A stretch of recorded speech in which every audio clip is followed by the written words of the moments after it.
అవినయమపనయ విష్ణో దమయ మనఃశమయ విషయ మృగతృష్ణ భూతదయాం విస్తారయ తారయ సంసార సాగరతః. ఈరోజు భీష్మ ఏకాదశి, పరమ పవిత్రమైన రోజు. భీష్మ పితామహుడు విష్ణు సహస్రనామాన్ని పఠించి భగవంతుని లీలలను స్మరిస్తూ భగవంతుని తన వాక్కులతో స్తుతించి యోగ మార్గంలో శరీర భాగాల నుండి ప్రాణాలని ఉపసంహరించుకొని ఊర్ధ్వలోకాలకి ఏగిన రోజు. మహాభారతం అనుశాసనిక పర్వం 167 అధ్యాయంలో 28వ శ్లోకంలో భీష్ముడు అంటున్నాడు, మాఘోయం సమనుప్రాప్త మాస సౌమ్యో యుధిష్ఠిర త్రిభాగశేష పక్షోయం శుక్లో భవితుమర్హతి. ఓ యుధిష్ఠిర, పరమ శుభప్రదమైన మాఘమాసం వచ్చింది. ఇది శుక్లపక్షం. దీనిలో 2 భాగాలు గడిచి 3వ భాగం వచ్చింది. అంటే ఈ ఏకాదశి రోజున భీష్మ పితామహుడు అద్భుతమైన యోగ ప్రక్రియ ద్వారా తన దేహాన్ని సంపూర్ణంగా వదిలిపెట్టాడనమాట. ఏ విధంగా? నిరుధ్య సర్వాసు తథా కళాసు స మహామతి ప్రాణానుత్సృజ్య మేధావి చోర్ధ్వం గంతుం ప్రచక్రమే. అందరూ చూస్తుండగానే భీష్ముడు తన అన్ని శరీర భాగాల నుండి ప్రాణాల్ని నిరోధించి బ్రహ్మరంధ్రం ద్వారా బయటికి పంపి ఊర్ధ్వలోకాలకు వెళ్ళడానికి సిద్ధపడ్డాడు. అప్పుడు ఒక ఉల్కలాగా పెద్ద వెలుగు బయటికి వచ్చి ఆకాశంలో కనిపించి అంతర్ధానమైంది అని. అందుకే గత వారం మనం చెప్పుకున్నట్లు ఆ మరణం ఒక గొప్ప మహోత్సవంగా పరిణమించింది. ఈ వారం మనం శ్రీమద్ భాగవతం ప్రథమ స్కందం 9వ అధ్యాయంలో భీష్ముడు అంపశయ్యపై నుండి శ్రీకృష్ణుని దర్శిస్తూ స్తుతించిన గొప్ప స్తోత్రం భీష్మ స్తుతిని అధ్యయనం చేద్దాం. మహాభారతంలో కూడా భీష్ముడు అంపశయ్యపై నుండి చేసిన ఒక గొప్ప స్తోత్రం ఉంది. దాన్ని అక్కడ భీష్మ స్తవరాజం అంటారు. ఈ రెండిటికి తేడా ఏంటి అంటే, మహాభారతంలోని స్తవరాజం పరమాత్మ తత్వాన్ని వైభవాన్ని వివరించేదిగా ఉంటే, ఈ భీష్మ స్తుతి మనకి భక్తి శరణాగతి కనిపిస్తాయి. భీష్మ స్తవరాజం శ్లోక రూపంలో గంభీరంగా ఉంటే, ఈ భీష్మ స్తుతి కవిత్వ రూపంలో హృదయానికి హత్తుకునేలా ఉంటుంది. ఇప్పుడు శ్రీమద్ భాగవతం ప్రథమ స్కందం 9వ అధ్యాయానికి వద్దాం. మొదట్లో ఇక్కడ కొద్దిగా ఉపోద్ఘాతాన్ని చెప్తున్నారు. కురుక్షేత్ర యుద్ధం తర్వాత ధర్మరాజు చాలా మందికి ప్రాణహాని కలిగించాను అనే పాపభీతితో పరితపిస్తున్నాడు. అప్పుడు శ్రీకృష్ణుని సలహా మేరకు సకల ధర్మాలు తెలుసుకునేందుకు ఆయన కురుక్షేత్రంలో అంపశయ్యపై పరుండి ఉన్న భీష్మ పితామహుని వద్దకు వెళ్ళాడు అని. ధర్మరాజుతో పాటు అతని సోదరులు కూడా అతన్ని అనుసరించి వెళ్ళారు. వారితో పాటు వ్యాసుడు, ధౌమ్యుడు మొదలైన మునులు కూడా వెళ్ళారు. అర్జునుడితో పాటు శ్రీకృష్ణుడు కూడా రథం మీద అక్కడికి వచ్చాడు. భీష్ముడు అక్కడ దివి నుండి భూమికి దిగి వచ్చిన దేవతల కనిపించాడట. అక్కడికి ఇంకా బ్రహ్మర్షులు, దేవర్షులు, రాజర్షులు ఎందరో వచ్చి సమావేశమయ్యారు. ఇక్కడ భాగవతం అంటుంది, తాన్ సమేతాన్ మహాభాగాన్ ఉపలభ్య వసుత్తమః పూజయామాస ధర్మజ్ఞో దేశకాల విభాగవిత్. తన ఎదుట సమావేశమైన ఆ మహాత్ములందరినీ భీష్ముడు యథాయోగ్యంగా పూజించాడు అని. ఆయన అంపశయ్యపై ఉన్నాడు కనుక భౌతికంగా స్వాగత సత్కారాలు చేయలేడు. కానీ ఆయన దేశ కాలాలను బట్టి ఏ విధంగా ఆచరించాలో తెలిసినవాడు కనుక చిరునవ్వు, పలకరింపు మొదలైన వాటి ద్వారానే అందరికీ అభ్యర్థన పలికాడు. ఆ తర్వాత అక్కడ శ్రీకృష్ణుడు ఎదురుగా ఉన్నాడు కదా, శ్రీకృష్ణుని కూడా యథోచితంగా పూజించాడు. ఇక్కడ అంటున్నారు, కృష్ణం చ తత్ ప్రభావజ్ఞ ఆసీనం జగదీశ్వరం హృదిస్థం పూజయామాస మాయయా ఉపాత్త విగ్రహం. కృష్ణం చ తత్ ప్రభావజ్ఞ. భీష్ముడికి శ్రీకృష్ణుని దివ్యత్వం, ఆయన ప్రభావం తెలుసు. అక్కడ ఉన్నవారిలో అందరూ శ్రీకృష్ణుని గుర్తించిన వారు కాదు, కానీ భీష్ముడికి ఆయన మహత్వం తెలుసు అని. ఎందుకంటే భాగవతం 6వ స్కంధంలో అజామిల వృత్తాంతంలో 12 మంది భాగవతోత్తముల్ని పేర్కొంటుంది. యమధర్మరాజు అక్కడ తన అనుచరులకి ధర్మబోధ చేస్తూ అంటాడు, స్వయంభూ నారద శంభు కుమార కపిలోమను ప్రహ్లాదో జనకో భీష్మో బలిర్వయ్యాసకిర్ వయం. మేము 12 మంది మాత్రమే భాగవత ధర్మాన్ని పూర్తిగా తెలుసుకున్న వారు ఉన్నాము. ఎవరి వారు అంటే బ్రహ్మదేవుడు, నారదుడు, కుమారులు అంటే సనక సనందన సనాతన సనత్ కుమారులు, కపిలుడు, మనువు, ప్రహ్లాదుడు, జనకుడు, భీష్ముడు, బలి చక్రవర్తి, శుకదేవుడు, నేను అంటే యముడు అంటున్నాడు. ద్వాదశైతే విజానేమో ధర్మం భాగవతం భట గుహ్యం విశుద్ధం దుర్బోధం యం జ్ఞాత్వా అమృతమశ్నుతే. మేం 12 మంది భాగవత ధర్మాన్ని పూర్తిగా గ్రహించాము. ఈ భాగవత ధర్మం అవ్యయమైనది, విశుద్ధమైనది, గుహ్యమైనది, దుర్బోధ్యమైనది. అంటే సులభంగా అందరికీ అర్థమయ్యేది కాదు, కానీ ఒక్కసారి అర్థమైన వ్యక్తి అమృతత్వాన్ని పొందుతాడు. అంటే అటువంటి ధర్మాన్ని గ్రహించిన వారిలో భీష్ముడు కూడా ఒకడు. ఇక్కడ భీష్ముడు అంపశయ్యపై పరుండి ఉన్నాడు. అంతర్యామి అయిన కృష్ణుని ధ్యానిస్తున్నాడు. అదే కృష్ణుడు ఇప్పుడు ఎదుట కూడా ఉన్నాడు. అటువంటి శ్రీకృష్ణుణ్ణి పూజించాడు అని చెప్పి కథ కొనసాగుతోంది. పాండవులు వినమ్రులై ప్రేమాదురాలతో వాళ్ళ పితామహుడు అంటే ముత్తాత వద్ద కూర్చున్నారు. వారిని చూడగానే తాతగారి కంట ప్రేమాశ్రువులు పొంగిపొర్లాయి. ఆయన అంటున్నాడు, అహో కష్టం, అహో అన్యాయం, యద్యూయం ధర్మనందన జీవితం నార్హత క్లిష్టం విప్రధర్మాచ్యుతాశ్రయా. అయ్యో ధర్మనందనులరా, మీరు ధర్మాన్ని, బ్రాహ్మణులను సాక్షాత్తు భగవంతుని ఆశ్రయంగా తీసుకుని జీవించారు, అయినా ఎన్నో కష్టాల పాలయ్యారు. ఇక్కడ భీష్ముడు గత స్మృతులను గుర్తు చేసుకుని అంటున్నాడు, మీ నాన్నగారు ఆ పాండు మహారాజు మరణించినప్పుడు మీరు అప్పటికి పసిపిల్లలు. మీ తల్లి కుంతి మా ఇంటి కోడలు. అప్పుడు ఆమె వయసు తక్కువే. మిమ్మల్ని పెంచి పెద్ద చేయడానికి ఆమె పడ్డ కష్టాలకు అంతే లేదు.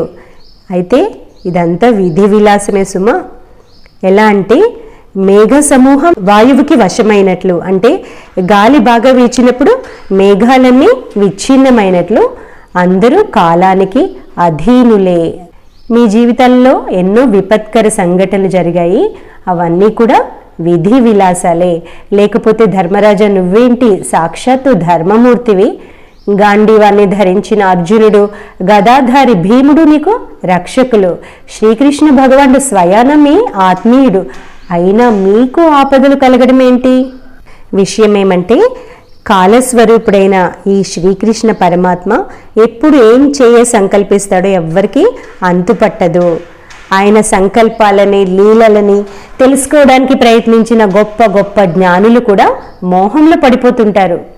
ఈ ప్రపంచంలో ఏం జరిగినా అది ఈశ్వరేచ్ఛ ప్రకారమే జరుగుతుంది. నువ్వు కూడా ఆ ఈశ్వరేచ్ఛను అనుసరించి రాజులేని ప్రజలను పరిపాలించు. వారిని పరిపాలించేందుకు నువ్వే సమర్థుడివి అంటున్నాడు.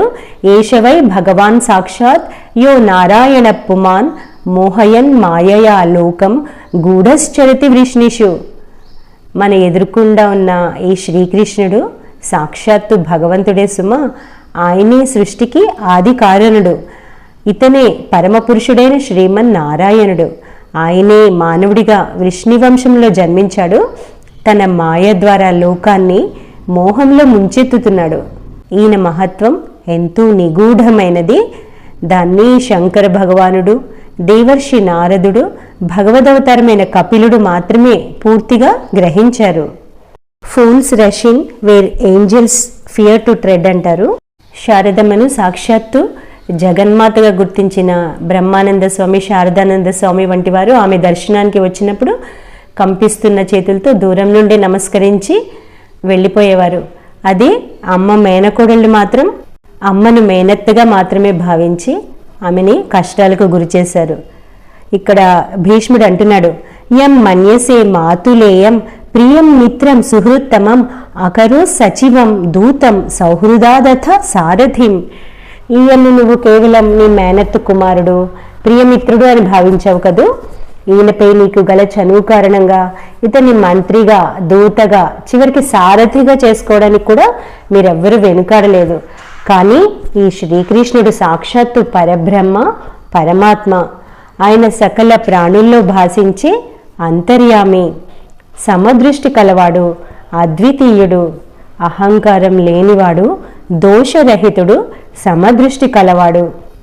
అయితే భగవంతుడు మనకి చాలా దూరం వాడా, దూరం పెట్టాలంటే కాదు. ఇక్కడ భీష్ముడు తర్వాతి శ్లోకంలో అంటున్నాడు, తథాపి ఏకాంత భక్తేషు పశ్య భూప అనుకంపితం యన్నే అసూన్ త్యజత సాక్షాత్ కృష్ణో దర్శనమాగత.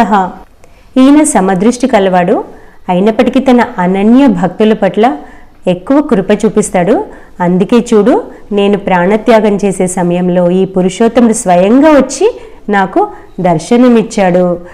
అవసాన దశలో ఏ యోగి అయితే ఏకాగ్ర మనసుతో ఈ పరమ పురుషుని ధ్యానిస్తూ ఆయన నామాలు కీర్తిస్తాడో అతడు వాంఛారహితుడవుతాడు, కర్మ బంధనాల నుండి విముక్తుడవుతాడు.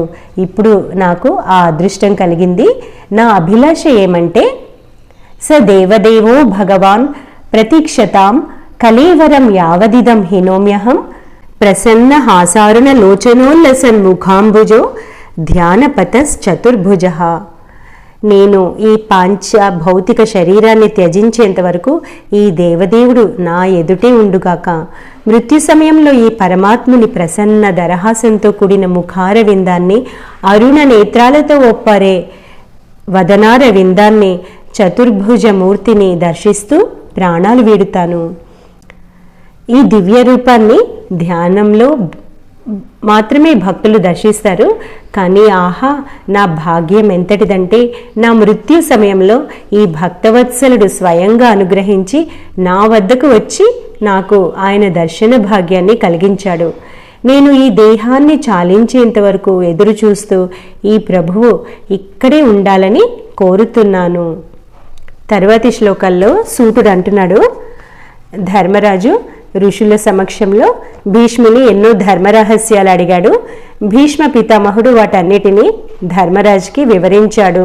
కొన్నింటిని విస్తారంగాను, కొన్నింటిని సంక్షేపంగాను వివరించాడు.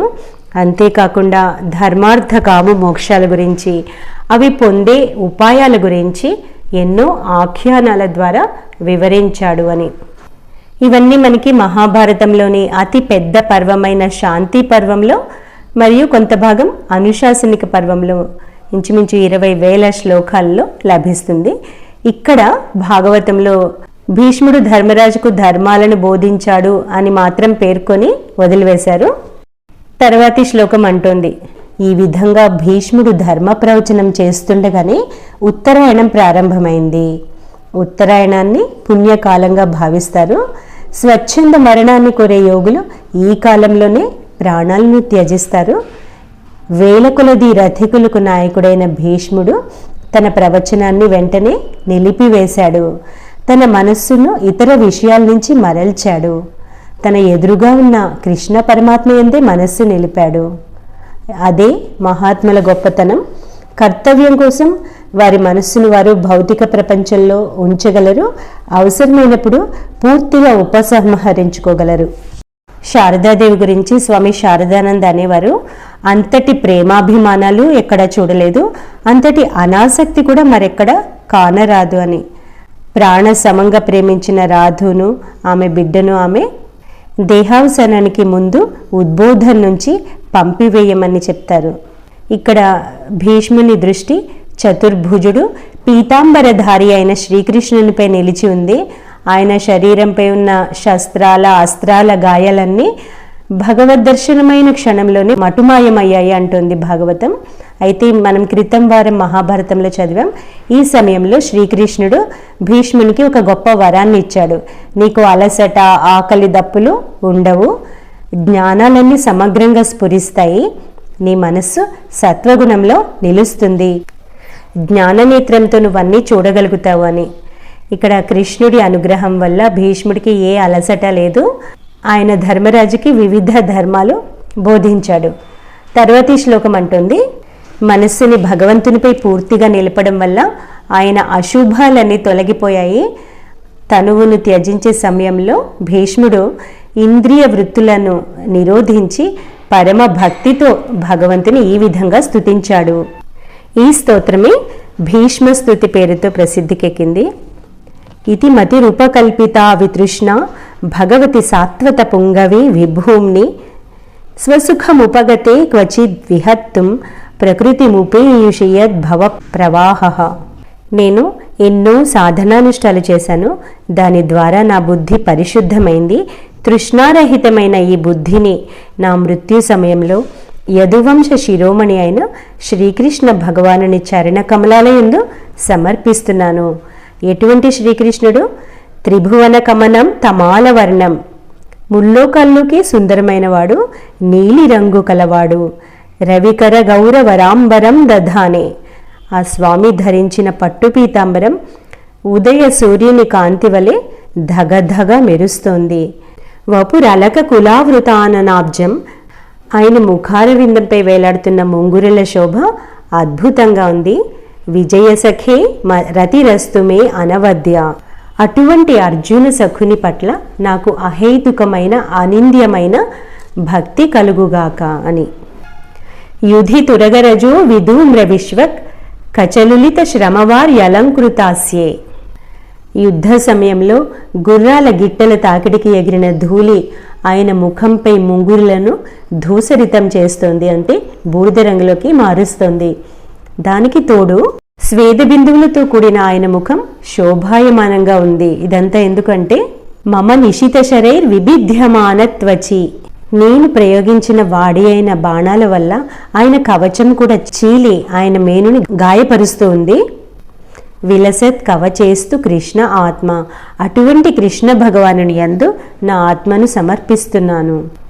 ఈ శ్లోకంలో భీష్ముడు యుద్ధరంగంలో తాను చూసిన కృష్ణుని వీర స్వరూపాన్ని ధ్యానిస్తున్నాడు. సాధారణంగా భక్తులు కృష్ణుని అందమైన అలంకారాలతో ప్రశాంతంగా ఉన్న రూపంలో చూడాలనుకుంటారు. కానీ భీష్ముడు బాణాల వల్ల గాయపడిన రూపాన్ని ఒక అలంకారంగానే భావిస్తున్నాడు. ఆ సన్నివేశాన్ని ఒకసారి చూద్దాం. అక్కడ ఎలా ఉంది అంటే, గుర్రాల గిట్టెల వల్ల ఎగసిన ధూళి శ్రీకృష్ణుని ముంగురుల మీద పడింది. ఆయన నీలమేఘశ్యాముడు, ఆయన నీలిరంగును ఆ దుమ్ము కొంచెం బూడిద రంగులోకి మార్చింది. ఆ రూపం ఎంతో అందంగా ఉంది అని అంటున్నాడు అనమాట భీష్ముడు. తర్వాత అర్జునుడి రథాన్ని తోలుతూ ఉన్నాడు కదా, ఆ శ్రమ వల్ల ఆయన ముఖం మీద చెమట బిందువులు మెరుస్తున్నాయి. అవి ఎలా ఉన్నాయి? ఆయన ముఖారు విందానికి ముత్యాల అలంకారంగా ఉన్నాయి. ఆ తర్వాత భీష్ముడు యుద్ధం చేస్తూ వాడి అయిన బాణాలను వేస్తూ ఉన్నాడు. ఆ బాణాల వల్ల కృష్ణుడి కవచం చీలిపోయి శరీరంపై గాయాలయ్యాయి. ఆ గాయాల నుండి రక్తం కారుతోంది. అది కృష్ణుడికి ఎర్రచందనం పూసినట్లుగా ఉంది అని. ఇక్కడ అర్జునుడి కోసం శ్రీకృష్ణుడు తన శరీరాన్ని కూడా లెక్క చేయకుండా భీష్ముడి బాణాలను స్వీకరించాడు. భీష్ముడు ఆ గాయాలనే దేవుడికి తాను అర్పించే పూజగా భావించాడు. తన ప్రాణాలు వదిలే సమయంలో ఆ రూపాన్ని స్మరిస్తున్నాడు. ఆ తర్వాత సపది సఖివచో నిశమ్య మధ్యే నిజపరయోర్ బలయో రథం నివేశ్య, యుద్ధరంగంలో తన మిత్రుడైన అర్జునుని కోరికపై రథాన్ని తమ సైన్యం శత్రు సైన్యాల మధ్య నిలిపాడు. స్థితవతి పరసైనికాయురక్షణ హృతవతి పార్థసఖే రతిర్మమాస్తు, అక్కడ తన చూపులతోనే శత్రువుల ఆయువుని హరించాడు ఆ కృష్ణుడు. ఆ పార్థసకుని యందు నా మనస్సు లీనమగుగాక అని. మనకి తెలుసు, శ్రీకృష్ణుడు నేరుగా యుద్ధం చేయలేదు. ఆయన చూపులు సంకల్పం ద్వారానే శత్రువుల ఆయువులు హరించుకుపోయాయి. అటువంటి వీర రూపాన్ని భీష్ముడు ధ్యానిస్తున్నాడు. ఒక పిల్లి తన సొంత కూనను ఒకలాగా పట్టుకుంటుంది, ఎలుకతో వేరేలా ప్రవర్తిస్తుంది. అలాగే భగవంతుడు భక్తవత్సలుడు, భక్తుల పాలిట కల్పవృక్షం, అదే ఆయన దుర్జనుల పాలిట సింహస్వప్నం. దేవి మహాత్మ్యంలో కూడా ఒక చక్కటి శ్లోకం, దేవతలు దేవిని స్తుతిస్తూ అంటారు, చిత్తే కృపా సమరనిష్ఠురతా చ దృష్టా త్వయేవ దేవి వరదే భువనత్రయేపి. అపార కృప, శత్రు భయంకర రూపం ఒకే సమయంలో నీలో కనిపిస్తాయి. ఇది ముల్లోకాల్లో మరెక్కడ కానరాదు అని. ఒక పక్క శత్రు సంహారమూర్తి, మరొక పక్క అర్జునుడికి సేవకుని వలె రథం త్రోలుతున్నాడు. ఆ రూపం నా హృదయంలో నిలవాలి అని ఇక్కడ భీష్ముడు అంటున్నాడు. ఆ తర్వాత వ్యవహిత పృతనా ముఖం నిరీక్ష్య స్వజనవధాద్విముఖస్య దోషబుద్ధ్యా కుమతి మహరద్ ఆత్మవిద్యయా యశ్చరణరతి పరమస్య తస్య మే అస్తు. ఎదురుగా ఉన్న స్వజనులను చూసి మోహంతో యుద్ధం నుండి విముఖుడైన అర్జునుని అజ్ఞానాన్ని గీతోపదేశం ద్వారా పోగొట్టిన ఆ పరమాత్ముని చరణాలయందు నాకు రతి కలుగుగాక. కృష్ణుడు అర్జునుడికి గీతను బోధిస్తూ ఉంటే భీష్ముడు కూడా దూరం నుంచి దాన్ని గ్రహించాడు. శరణు వేడిన భక్తుని అజ్ఞానాన్ని ఎలా తొలగించి ఆత్మ విద్యను బోధించాడో ఆ దృశ్యాన్ని తలుచుకొని ధ్యానిస్తున్నాడు. ఆ తర్వాత ఒక అద్భుతమైన శ్లోకం వస్తుంది. స్వనిగమం అపహాయ, నేను ఆయుధం పట్టను అన్న తన ప్రతిజ్ఞను వదిలిపెట్టి మత్ప్రతిజ్ఞాం ఋతం అధికర్తుం, నేను కృష్ణునితో ఆయుధం పట్టిస్తాను అన్న నా ప్రతిజ్ఞను నెరవేర్చడానికి అవప్లుతో రథస్థ ధృత రథచరణో, రథం దిగి ఒక రథచక్రాన్ని చేతబూని అభ్యయాత్ చలద్గు హరిరివ హంతుమిభం, ఒక సింహం ఏనుగు మీదకి ఉరికినట్లు నాపై ఉరికి వచ్చాడు. ఆ భక్తవత్సలుని నేను శరణు వేడుతున్నాను. గతోత్తరీయ, ఆ విధంగా వస్తూ ఉంటే ఆయన ఉత్తరీయం కూడా జారి పడిపోయింది. ఈ శ్లోకాన్ని కొంచెం వివరంగా చూద్దాం. కురుక్షేత్ర యుద్ధం మొదలవ్వక ముందు శ్రీకృష్ణుడు ప్రతిజ్ఞ చేశాడు, నేను యుద్ధంలో ఆయుధం పట్టను, కేవలం అర్జునుడికి సారథిగా మాత్రమే ఉంటాను అని. ఈ విధంగా భగవంతుడి ప్రతిజ్ఞ ఒకవైపు ఉంది. మరొక పక్క కురుక్షేత్ర యుద్ధం జరుగుతూ ఉన్న సమయంలో దుర్యోధనుడు భీష్ముని అవమానిస్తాడు, మీరు పాండవుల మీద ప్రేమతో సరిగ్గా యుద్ధం చేయట్లేదు అని. అప్పుడు భీష్ముడు ఆవేశంతో ఒక ప్రతిజ్ఞ చేస్తాడు, రేపు నేను యుద్ధంలో కృష్ణుడి చేత ఆయుధం పట్టిస్తాను, అలా చేయించలేకపోతే నేను గంగాపుత్రుణ్ణే కాను అని. అయితే యుద్ధం 9వ రోజున భీష్ముడు ప్రళయకాల రుద్రుడిలా విరుచుకుపడుతున్నాడు. అర్జునుడు సరిగ్గా పోరాడలేకపోతున్నాడు. భీష్ముడి బాణాల ధాటికి అర్జునుడి రథం ముక్కలయ్యే స్థితికొచ్చింది. తన భక్తుడైన అర్జునుడి ప్రాణాలు ప్రమాదంలో ఉన్నాయని గ్రహించిన కృష్ణుడు ఇక ఆగలేకపోయాడట. ఏం చేశాడు? రథం మీద నుంచి కిందికి దూకాడు. ఆయన దగ్గర అప్పుడు ఆయుధం లేదు, అందుకే కింద పడి ఉన్న రథచక్రాన్ని తన చేతిలోకి తీసుకున్నాడు. ఆ రథచక్రాన్ని చేతిపోని పరిగెత్తుకుంటూ భీష్ముడి వైపు దూసుకు వెళ్తున్నాడు. ఆ వేగానికి శ్రీకృష్ణుని ఉత్తరీయం కింద జారి పడిపోయింది. ఆ అద్భుత రూపాన్ని కళ్ళకు కట్టినట్లు వర్ణిస్తూ ఇక్కడ భీష్ముడు ధ్యానిస్తున్నాడు. ఆ తర్వాత అక్కడ అర్జునుడు రథం దిగి వచ్చి కృష్ణుని పాదాల మీద పడి ప్రార్థిస్తాడు, నా వల్ల నీ ప్రతిజ్ఞ భంగం కాకూడదు, నేను వీరోచితంగా పోరాడతాను, నువ్వు మళ్ళీ రథం పైకి తిరిగిరా అని. కానీ భీష్ముడికి మాత్రం ఆనందం. ఎవరైనా భగవంతుడు కోపంగా తన వైపు వస్తుంటే భయపడతారు, భీష్ముడు ఆనందించాడు. ఎందుకంటే కృష్ణుడు తన ప్రతిజ్ఞను, అంటే ఆయుధం పట్టను అన్న తన ప్రతిజ్ఞను ఉల్లంఘించైనా సరే భక్తుడైన నా ప్రతిజ్ఞను, అంటే కృష్ణుడి చేత ఆయుధం పట్టిస్తాను అన్న నా ప్రతిజ్ఞను నెరవేర్చాడు అని. ఎప్పుడైతే కృష్ణుడు ఆ విధంగా ఒక పక్క కొప్పూడింది, మరొక పక్క ఉత్తరీయం జారిపడింది, రథచక్రంతో భీష్ముడి వైపు దూసుకు వస్తూ ఉన్నాడు. భీష్ముడు ఏం చేశాడు? తన విల్లుని కింద పడేసి, రా కృష్ణ, నీ చేతులు చనిపోవడం కంటే నాకు కావాల్సిందేముంది అని 2 చేతులు జోడించి ప్రార్థించాడు.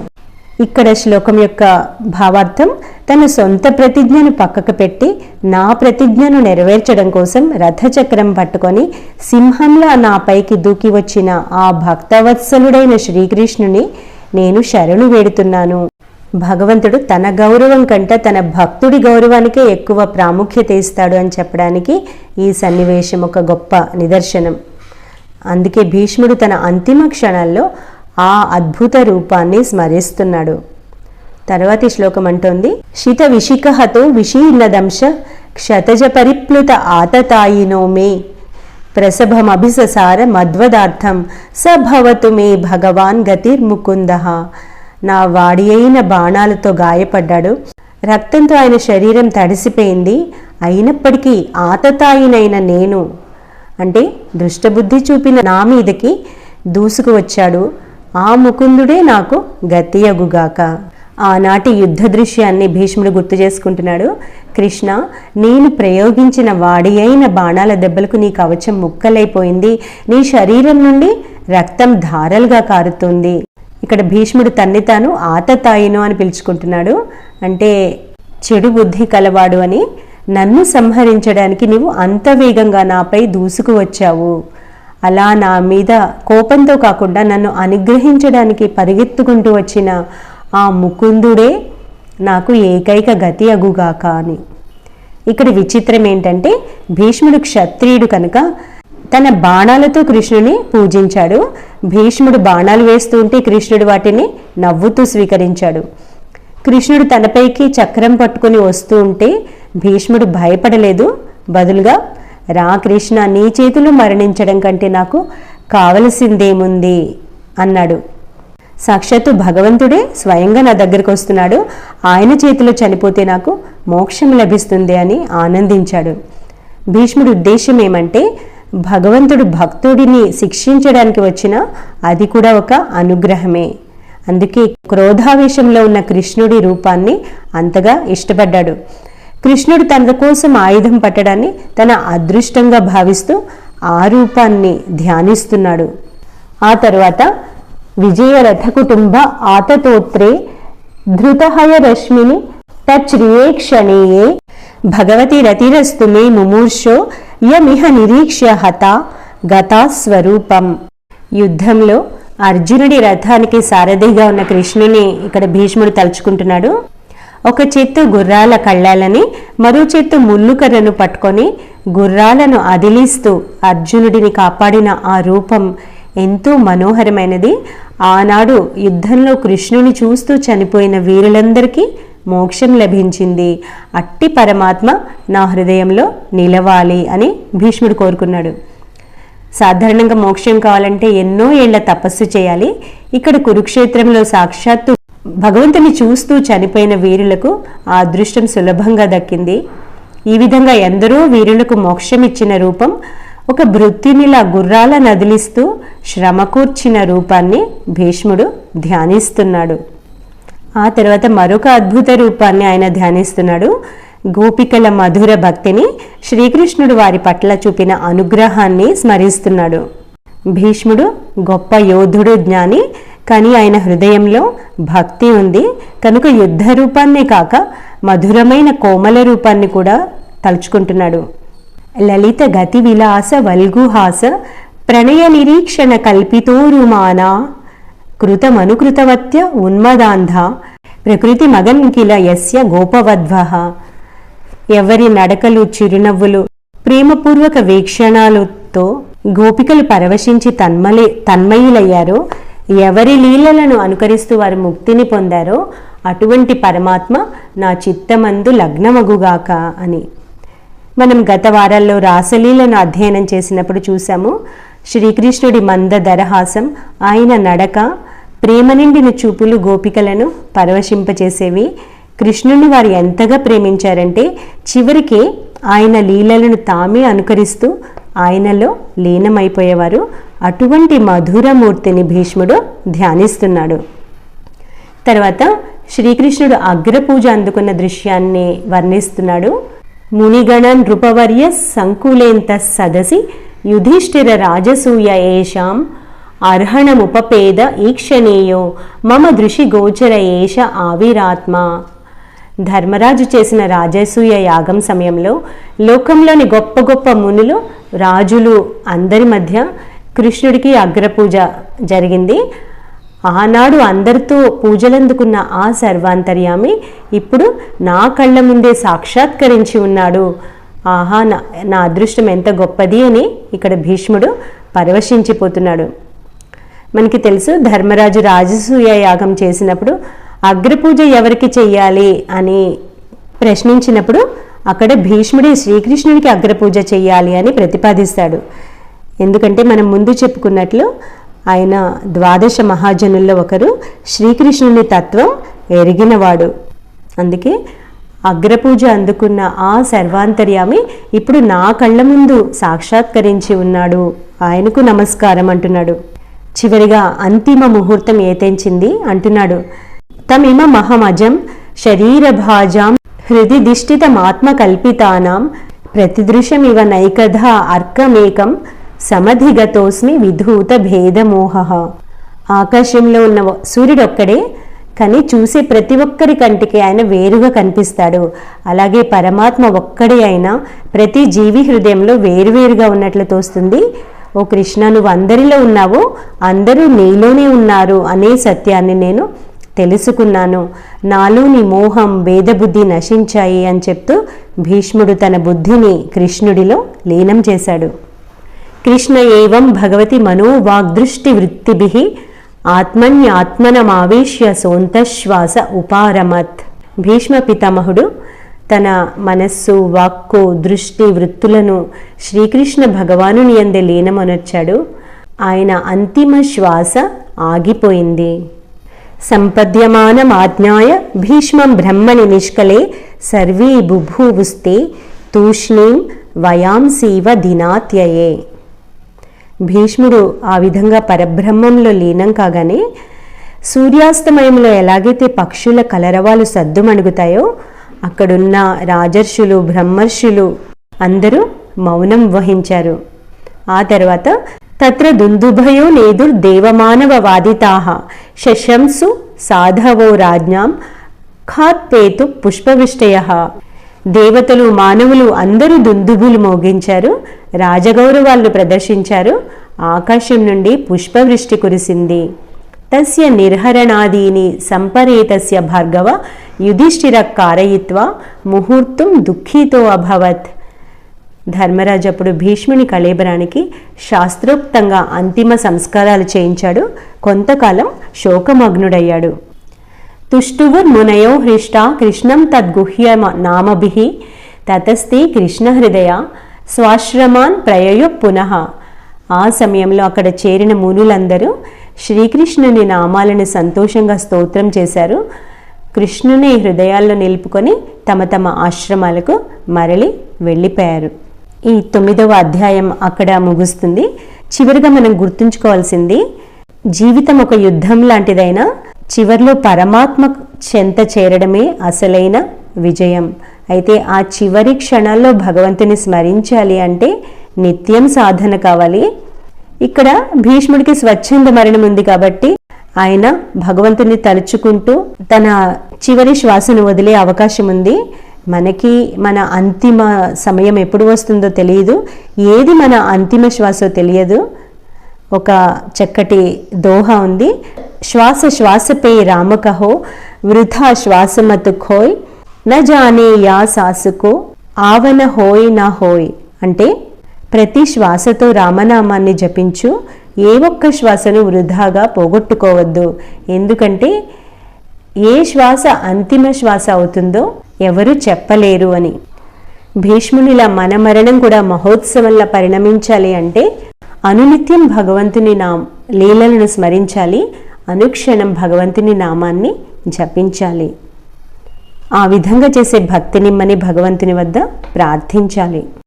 కృష్ణత్వదీయ పద పంకజ పంజరాంతే అద్యైవ మే విశతు మానస రాజహంస ప్రాణప్రయాణ సమయే కఫవాత పిత్తై కంఠావరోధన సమయే స్మరణం కుతస్తే.